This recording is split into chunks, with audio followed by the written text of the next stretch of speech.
Have you noticed a difference in your pupil or children's behaviour since the pandemic? If so, you're not alone. The A Loss for Life Schools programme is a primary school wellbeing programme which teaches kids from 3rd to 6th class the tools to manage their own minds at a very young age. Something I'm sure we all could have done with when we were in school. It's a free programme for schools to use, and it's A Loss for Life's mission to reach every child in Ireland with it. The programme is designed to equip children with the tools and skills to navigate the ups and downs of life by building emotional resilience, emotional literacy and emotional awareness. All you need is a screen, audio speakers and an internet connection. For more information on the A Loss for Life Schools programme, you can visit the A Loss for Life website or email the team directly at alflschools@alossforlife.com.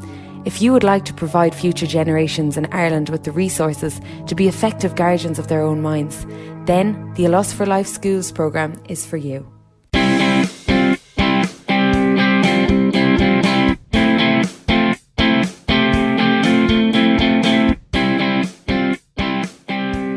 Jeeve Golair, and welcome to the Loaf of Bread GAA podcast, slicing into the GAA of the past, present and future. Join me, Jason Keelan, as we cut into the largest loaf of bread known to mankind. Hello, Diagwich, bonjour, ni hao, konnichiwa, guten tag and privyet to you all wherever you're listening in. What started as a message to 10 clubs has now expanded to more than 50 clubs globally from all continents. The journey through Loaf 2 GAA Global continues this week as we move on to our next destination, the GAA world. So come with me on the GAA journey of a lifetime and meet clubs from Canada to Argentina, South Africa to Gibraltar, Bermuda to the North Pole, New Zealand to Kuwait, Knoxville to Qatar, and literally everywhere in between.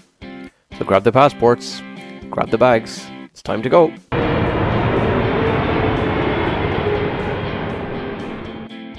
It's a special slice this Saturday as I meet with two amazing sisters, Moira Dunne, founder of beproductive.ie, and RT newsreader and well-known face Eileen Dunne, as we chat about what is sure to be one of the great GAA treasures, their new book, All-Star Gazing, 50 Years of the All-Stars.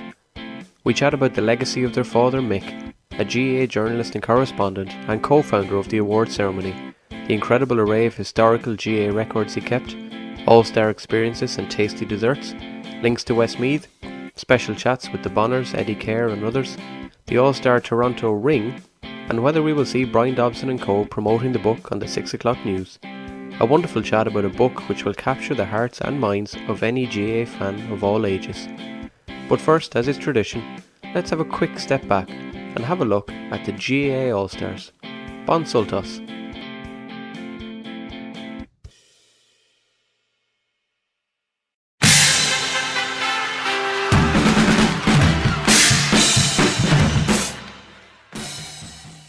The annual tradition of the GAA All-Star Awards reached their half-century birthday this year, and to celebrate, it's the launch of the amazing new All-Star Gazing by well-known sisters Eileen and Moira Dunne. It was their father Mick Dunne, a well-respected GAA correspondent and journalist at the time, whose perseverance and enthusiasm helped mould the beginnings of what would become a key event in the GAA calendar. Alongside the likes of Paddy Downey, Paddy Purcell and John D. Hickey, the quartet began a GAA institution. But it wasn't all plain sailing. The famous ban still existed in the GAA, or Rule 27 as it was known. No promotion of foreign sports, essentially. Nowadays, while scouts might attend games for the benefit of finding new talents, in the past they were there to ensure that anyone playing these foreign sports were called out and banned. And what about the sponsors? PJ Carroll was approached by Dunne and others to consider helping get the idea off the ground. Carroll's, a cigarette company, sponsoring an event which highlighted the athletic capabilities of some of Ireland's finest. It's like having McDonald's sponsor a weight loss clinic. But at the time, smoking was still glamorised in Ireland, and the sponsorship drew no attention. Since then, the events have grown and grown. From the original first All-Star winner, Offaly's Damien Martin, right through to the soon-to-be All-Stars of 2021, there have been more than 800 recipients. Incredibly, Eileen and Moira met with almost a quarter of them face to face, and more again over Zoom when COVID arrived. The stories, the nostalgia, the reminiscing, particularly for those in the early days of the awards, is as valuable to the recipients in terms of positive thinking and mental health as it is to Eileen and Moira for the book. The first team in 1971 in football was represented by 9 counties, something which has never happened since, and is well explained in the chat by Eileen. I was fortunate to go to the All-Stars twice. Anyone who knows me knows it is absolutely not my GAA skills which brought me there. But the crack was mighty. In 2012, the Sam Maguire went back to the hills of Donegal, and the atmosphere was electric. Liam had gone to Kilkenny after a replay against Galway. Getting to chat to Michael Murphy, Jim McGuinness, Shefflin and co was incredible. Watching Paul Collins trying to sing was even funnier. In 2013, the atmosphere was equally amazing and vibrant, after the Dubs had beaten Mayo by a single point. While it was great to meet Cluxton, McCarthy, etc., for me it was a chance to meet some other legends who I admired, namely the O'Sheas. Tomas and Mark couldn't have been sounder. Of course it was handy my workmate from Kerry was there with me. My brother and James O'Donoghue became friends for a while, and we captured the moment in photo when Marty Morrissey realised my workmate was a Murray of the musical greats from Tralee. The look on his face was amazing. But the humble nature of the GAA was summed up when I chatted to a young hurler named Shane O'Donnell. Shane was named in the starting lineup for Clare in the All-Ireland final replay against Cork several weeks before. A nipper by all accounts, a newbie. In many people's eyes he didn't belong in the starting 15. 19 minutes into the replay, and O'Donnell had a hat-trick. He finished with 3-3 that day and a Man of the Match award that night. At the All-Stars, when I said well done and asked him for a photo, he couldn't have been nicer. It was as if we knew each other. When I asked him what it was like to be part of that team, his reaction in the most genuine way was, "Why am I here at the All-Stars?" The man had turned the game on its head, but yet he still felt as if he wasn't befitting of the event in question. Humble. What Eileen and Moira have achieved, through the record-keeping prowess of their late father, is to continue a journey he and others began more than half-century ago, and to ensure that the GAA All-Star train will continue for many years to come. The historical evidence alone in this book is a dream for any GAA fan of any age, and will no doubt be something the 2021 All-Stars will look back on when version 2 of the Century of All-Stars comes out in 2071. But for now, have a listen in as Eileen and Moira Dunne take us through the story of the GAA All-Stars and their new book, All-Star Gazing. Hello, Moira. Hi, Jason. Hello, Eileen. How are you? Good. That's great. You can both hear me okay, can you? Is Moira there too, yeah? Yeah, she is, yep. Okay. Hopefully she is, yep. How are you both? We're good. We're exhausted, but we're good. Yeah, that's good, yes. And the book is going well so far for you, is it? So far, so good, yeah. Well, it's only just really hitting the shops this week, so. Yeah. Oh, that's good, yeah. Yeah. Yep, no harm. That's a good start. I suppose I won't keep either of you too long because I know you're both giving up your time. But it's amazing to talk to both of you. And I suppose the first place I have to kind of start is the Westmeath links. I was kind of wondering, I suppose, first of all, I was like, why are Eileen and Moira writing about the All-Stars? And then I did a bit of research and discovered your father, then Mick, was, I suppose, in some ways responsible for a lot of the All-Stars, but there's also a big Westmeath link with the Fox family, who everyone in this part of the world knows. Our mum is from Delvin, so she's a sister of Paddy Fox, the patriarch of that family. So Martin, Patrick, Bernadette, can I list all 9 of them? They're all our cousins. Fox's Fruit and Veg, they're all our cousins. And we're actually, we would be very close to them. So okay. We're up and down a fair bit, yeah. That's class. Yeah, my wife is actually a teacher in Delvin, which is funny. As soon as you said the Foxes, I went, oh yeah, I know them well. Yeah, yeah, that's brilliant. And then your father, I suppose it wouldn't be unfair to say that he was essentially kind of the founder in some ways, or co-founder of the All-Star Awards. He was the co-founder with 3 other journalists, Paddy Downey, John D. Hickey and Pádraig Purcell.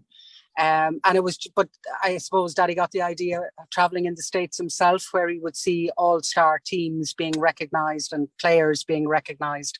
And they had the idea for a long time. During the 60s, they tried to get it up and running a couple of times, but couldn't get continuous sponsorship. Ended up doing it themselves one year. So that really wasn't sustainable.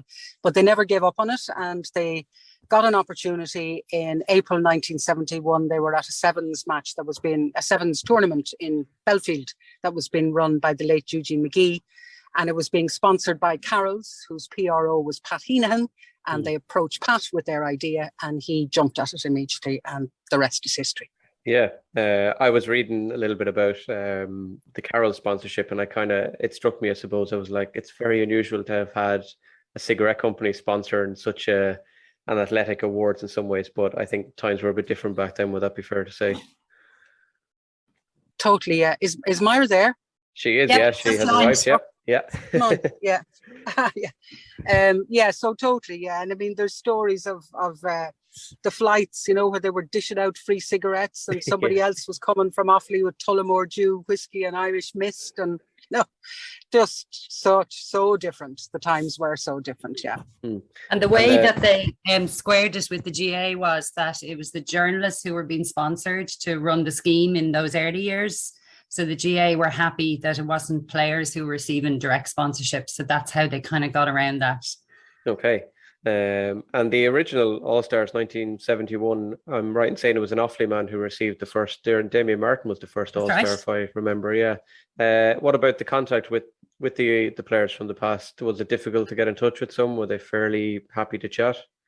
Everyone was absolutely delighted to be part of it. We had no problem and making contact with people, and everyone we approached got involved pretty much. I mean, some people just weren't able to make the meetings, and then we were very lucky. We had about 95% of it done before COVID, so then we could finish off the last few via Zoom. We had started at the beginning. We did it chronologically, so luckily we had the meetings maybe with the older players done in those early couple of years. So then the ones that we had to finish off on during the pandemic, they were the younger players, so they were comfortable doing things online. Okay. Do you see the book? Because the first thing that struck me about the book was I've written history books for primary schools that are out this year. So there's a lot of 5th and 6th class kids around Ireland sort of looking at it as history. To me, that book is something that I think the GAA and the GAA community will see as a resource and something that becomes invaluable over the next decades and centuries, because they look back on it. Did you see that as part of it, or was it preferably just, looking back on the past as opposed to what this could do in the future? No, very much so, and so do the GAA. And it was Alan Milton actually who suggested originally that we include all the nominees, because they had never been published anywhere before. So it's as much, and apart from being a sporting history, I think it's as much a social history as a sporting history. Okay. I know, Eileen, you yourself have been involved in some of the great, I suppose, Irish history moments from the news and all that. Did either of you ever attend the All-Stars in person, and what was the experience like if either of you got to them? Oh, we did over several years, but we used to go as guests of dads, but also the late 80s and early 90s, I used to MC the banquet for the Bank of Ireland. They were sponsors at the time. I wouldn't appear on the television broadcast, but I'd be the in-house MC. So I was there for a number of years. So I know a lot of these guys before we went out to interview them this time. Okay. And Maura, what about you? Yes. So we, our memories as kids was, I suppose, mum and dad going to the banquet and this incredibly glamorous night, and them getting all ready in the black tie and everything, and then coming back. And the next day, there'd be all the little gifts that would have been laid out on the tables for all the attendees, that we just thought was amazing as young kids. But then as we grew up and got into our 20s, we were able to go along as well. And that was fantastic. And I lived in the UK for nearly 10 years in the 80s and 90s. And I very often used to come back for the banquet if we were able to go along. So, yeah, they were very special nights for us. And then we went recently, I think we went 2015 and then 18 again. And while the event is so much bigger now, there's close to 1,500, we're going, up to COVID, compared to, say, a very select about 500 in the early days. It still has a very similar atmosphere. It's just such a relaxed, friendly, you have the formalities, but then people just want to keep mixing all evening, and you're spotting people at different tables, and it's a really lovely atmosphere. Yeah, I was at the 2012 and 13 ones, for any form of playing skills in the GAA whatsoever. My sister-in-law is the insurance manager in Croke Park, so that's how I ended up Yeah. going a couple of times. But yeah, I get the relaxed atmosphere, certainly. Isn't it lovely? Yeah. Yeah. I saw your picture of the dessert. That was so cool. Yeah, that was a standout highlight for me. Yeah, I would have been the same. I would have been totally excited about that. I was very excited about the fact that the label, the GAA All-Stars label, was Yeah. actually edible. That was a massive I highlight know. for me. Like So I'm eating the GAA. yeah, literally, yeah. Did you find a lot of, like, one picture that struck me, I suppose, the history part as well. One picture that struck me in your book was Aidan O'Shea looking at the 1971 All-Star team. Yeah. Like that photo, I could take that photo and sell it to schools as a way of teaching kids how to observe history. Did you find that a lot of players were kind of struck by the past in some ways? It's interesting, Jason, that you picked up on that, because it is a real theme. As I said, we started with the older players, and we kind of knew that they'd probably be delighted to be involved and they'd have great memories of the All-Stars. But then we weren't sure as it came towards the modern players if it meant as much to them nowadays, because there's so much else going on. But what really struck us was that the importance to them is that they're kind of being added to this role of honor that's developed over 50 years. You know, so if you're Aidan O'Shea and you're looking at the list of all the Mayo All-Stars, then you're seeing yourself in the middle of that, and you're delighted to join those legendary names. And that was really significant with all the younger players, that it's kind of joining those really special players. And then, of course, looking back, I mean, he was fascinated looking at the first team. His dad is from Kerry, so he's grown up listening to the dad quoting, you know, this guy's won so many All-Irelands and so many All-Stars. So that's just part of their discussion points, you know, so he loved that. But he also raised a really interesting point, looking at the Mayo list of All-Stars. He was really proud that so many of the current team that he's played with have kind of boosted the numbers of the number of All-Stars Mayo have.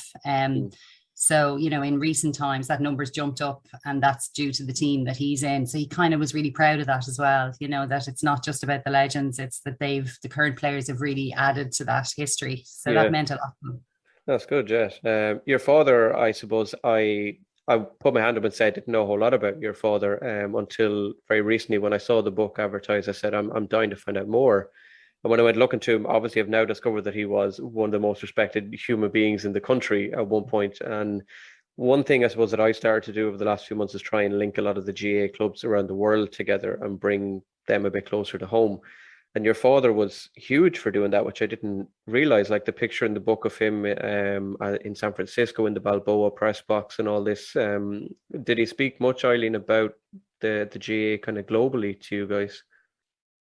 I don't think there was the push then as there is now to spread the GAA globally. It was more about the Irish communities that were in those places and Irish centres. And when the first trip went to San Francisco in 1972, there hadn't been a full tour to the West Coast before.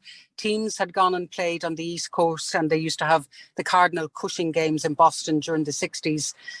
League finals were played in New York, but they hadn't really gone to the West Coast. In 1971, a smaller party, just footballers from maybe the Kerrys and the Galways and the counties that would be hugely represented in the States, they went out, but it wasn't a full tour.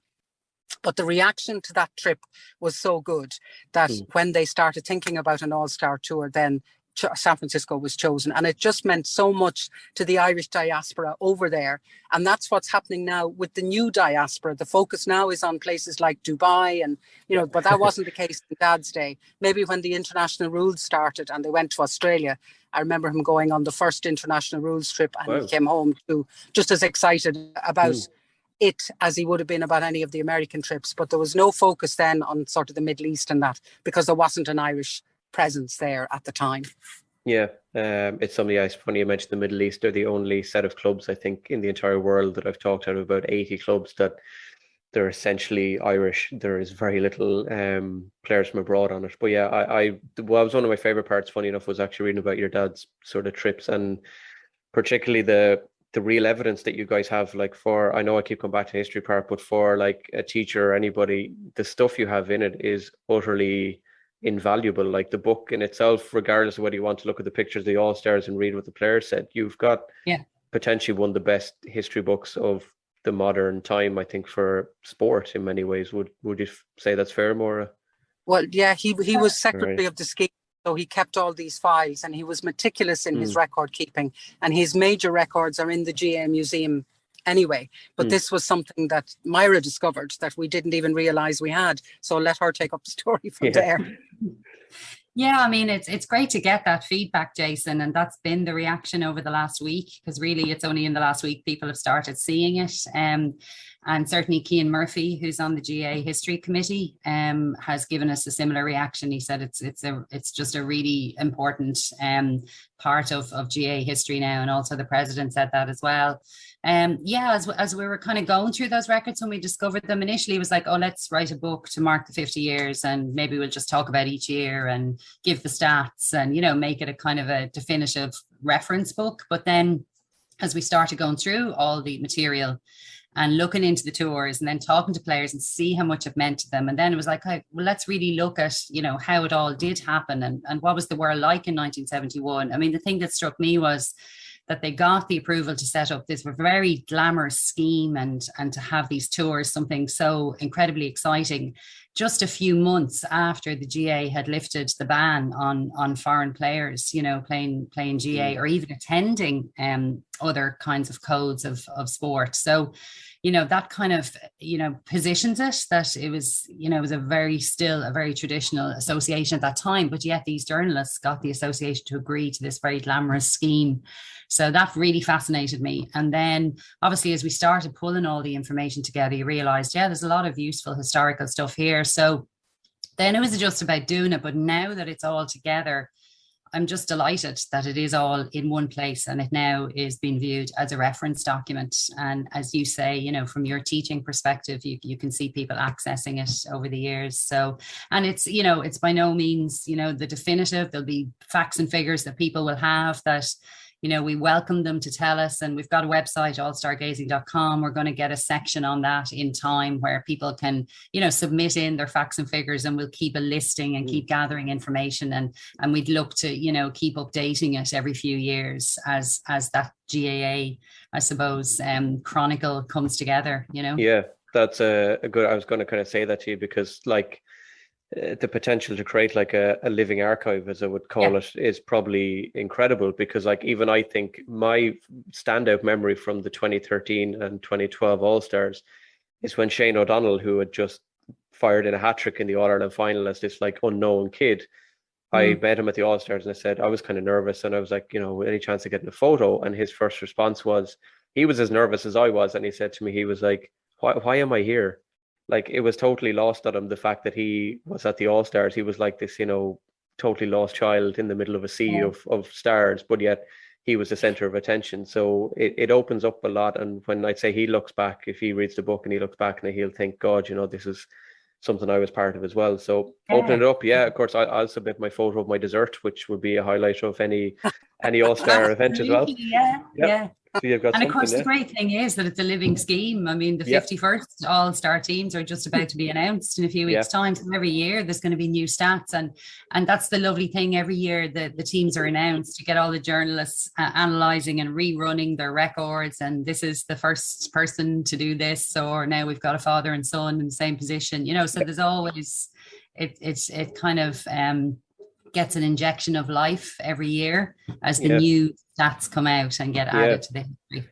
Yeah, something I suppose you mightn't think of, I suppose this is the real nerdy teacher in me, but one of the massive things in primary and secondary schools and even third level that's come out is, of course, the importance of STEM, science, technology, engineering and maths. And one of the huge things that we're always looking for resources for is statistics for kids. And you have essentially put together a massive resource for any teachers listening, because data, you know, interpreting data is a huge thing. Like even me, the absolute nerd in me, the first thing I did was I looked at the 1971 team and I went, there's 9 different counties represented on that team. And I said, has that happened since? And when I flick back through it, it's the only time it's happened in GAA history.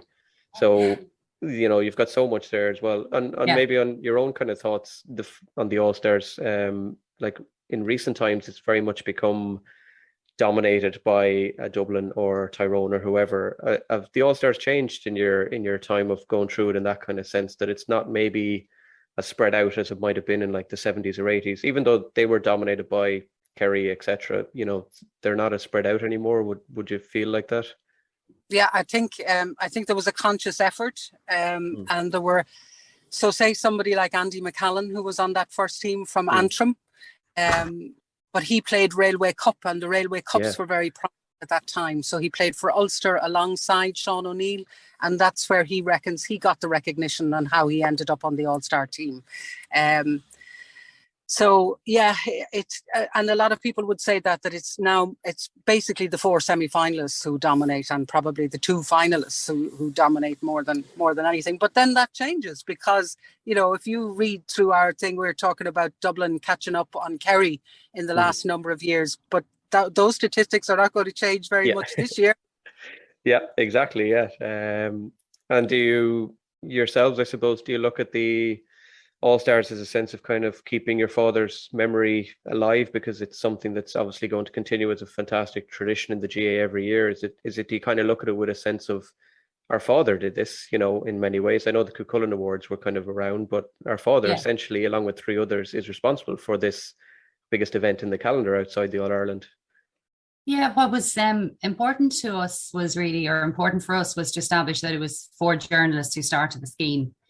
And, to have that there. So obviously there was Dad and the other 3 as well. And as we were talking to people, some of the younger players, we had some of the records, we were showing them Dad's scrapbooks and stuff. And, some of them were saying, oh, did your dad work for the GAA?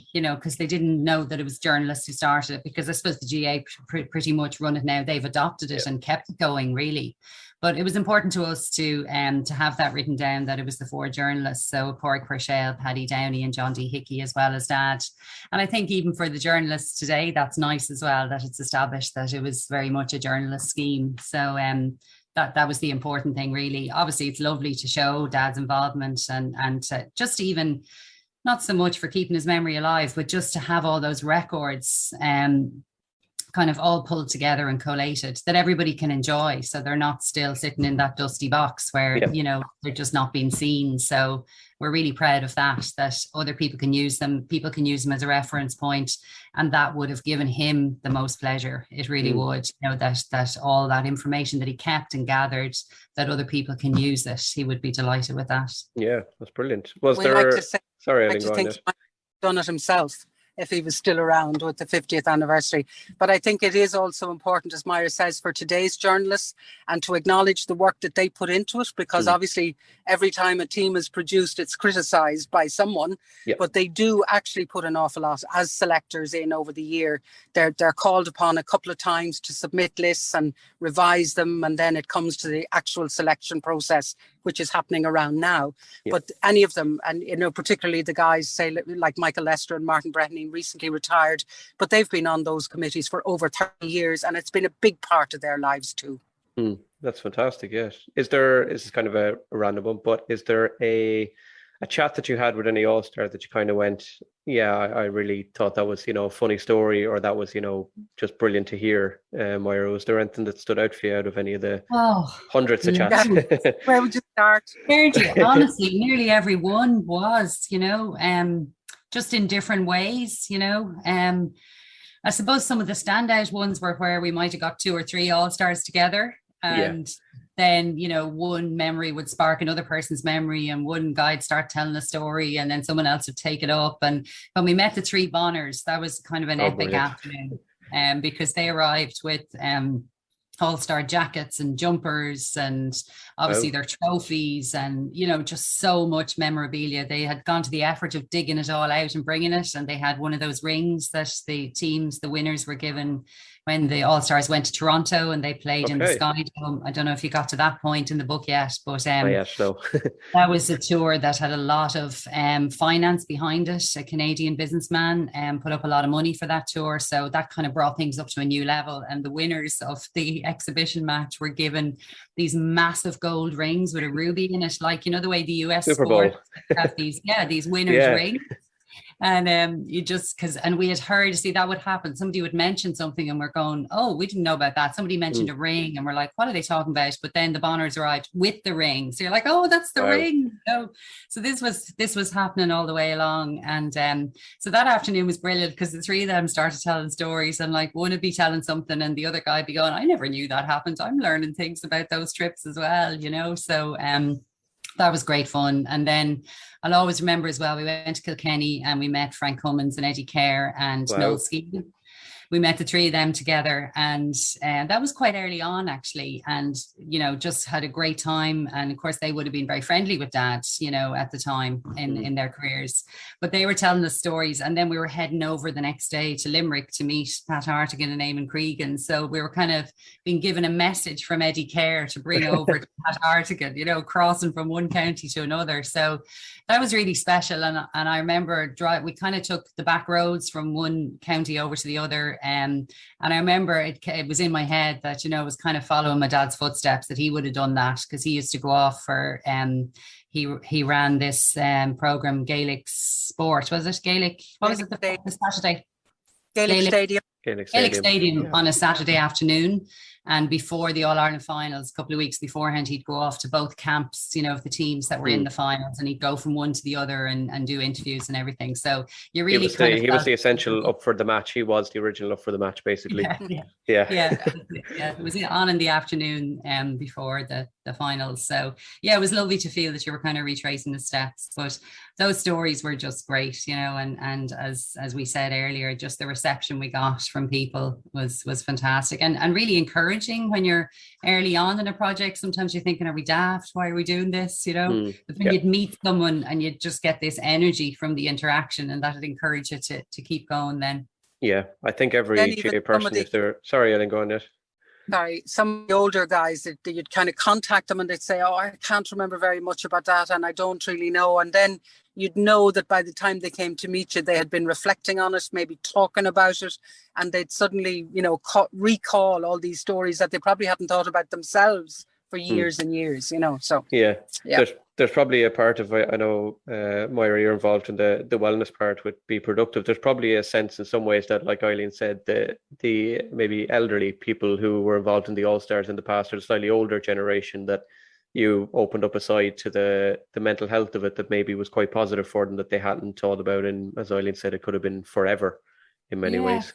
It's interesting, Jason, because just as Eileen was saying that's what was running through my head, that they all kind of thanked us at the end of those chats and said, you've just brought up really happy memories. And that's the amazing thing about the book and the story, is that it is such a positive story. And even like the front cover, those pictures, everyone's smiling and so happy, because they're at the banquets, and it just brings up such positive feelings, which is really nice. Yeah. And I think for some of those older players as well, they really enjoyed that chance, even if we met them on their own or with others, just to sit back and remember those times. And, for some of them, it was remembering a time when they did get a lot of recognition, and now the years have gone by and maybe that's disappeared. So they really enjoyed reflecting on it. Yeah. Yeah, that's brilliant. Eileen, can we expect Bryan Dobson and co to be promoting this very well at the end of the 6 o'clock news every day? I'm working on it, Jason. I'm working on it, not too successfully as yet.